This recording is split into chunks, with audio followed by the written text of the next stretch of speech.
What's going on, everybody? It's DJ Sketch and welcome back to the channel.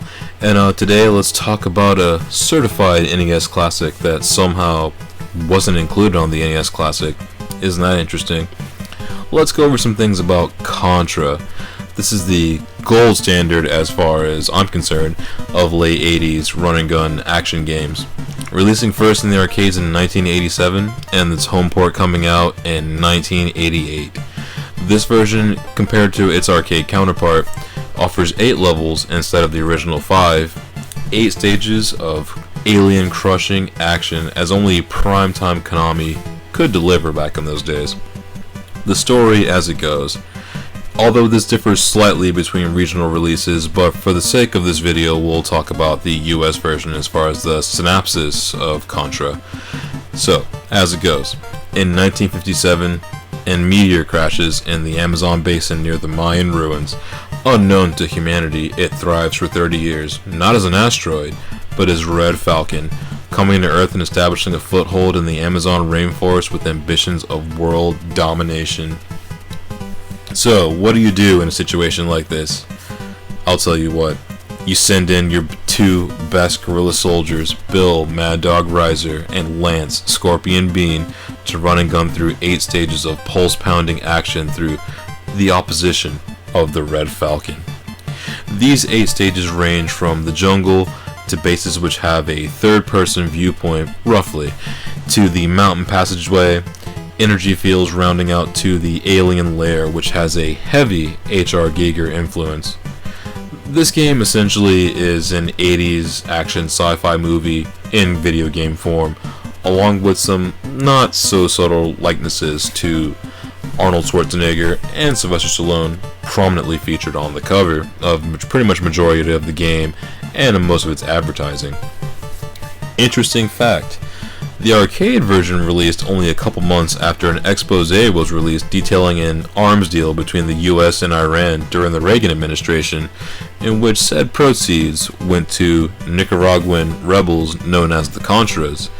This is rumored to be where the title came from, but nothing has neither been confirmed nor denied at this point. Even more interesting is the inclusion of the track Sandinista at the end of the NES version, which coincidentally is the name of the faction the Nicaraguan Contras were battling against. Coincidence? Maybe. Just maybe. And also, Contra was also victim to some slight censorship and in some cases complete rewrites, as the European version, also known as Probotector, completely replaces human enemies with robotic ones due to a German law which restricts depictions of human violence at the time. This version also took place in the very far future to displace the controversy behind the name, and also in reference to the US-Iran conflict. And even in some instances, the game was set in New Zealand, whereas the US and Japanese version left the setting as it is. Contra was also the game to popularize the Konami code, even though it was not the first to use it. This title goes to Gradius, which released a few years prior in 1985. Touted as one of the hardest NES games, it definitely has a place in that spectrum, though there are definitely harder games than Contra. This is by far one of the most replayable games, despite the fact. The fact that it's a longer game than its arcade original, yet still includes a cap on credits, which in this one you get 3 total continues as far as the NES version is concerned. The arcade version cuts continues off once reaching stage 5, whereas the NES version comes stock with 3 continues with the option of gaining extra lives throughout gameplay. And also with the Konami code you get 30 lives at the beginning of the game, also including on resets. Also, this one is a hands down certified classic that deserves a place in any collection, especially for fans of not only action games but action platformers as well, since it melds the two quite well. And also, this is also one of the best couch co-ops games, especially in existence to this day. So this one, honestly, this gets an easy, no thought needed, 9 out of 10. Is it a perfect game? Pretty close. Pretty close.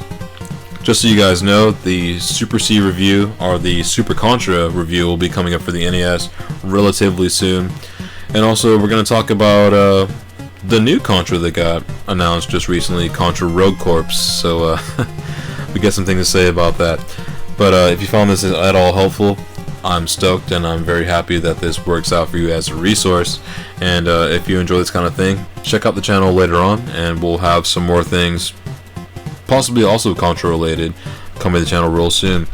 I'm Sketch, and I'm out. See ya.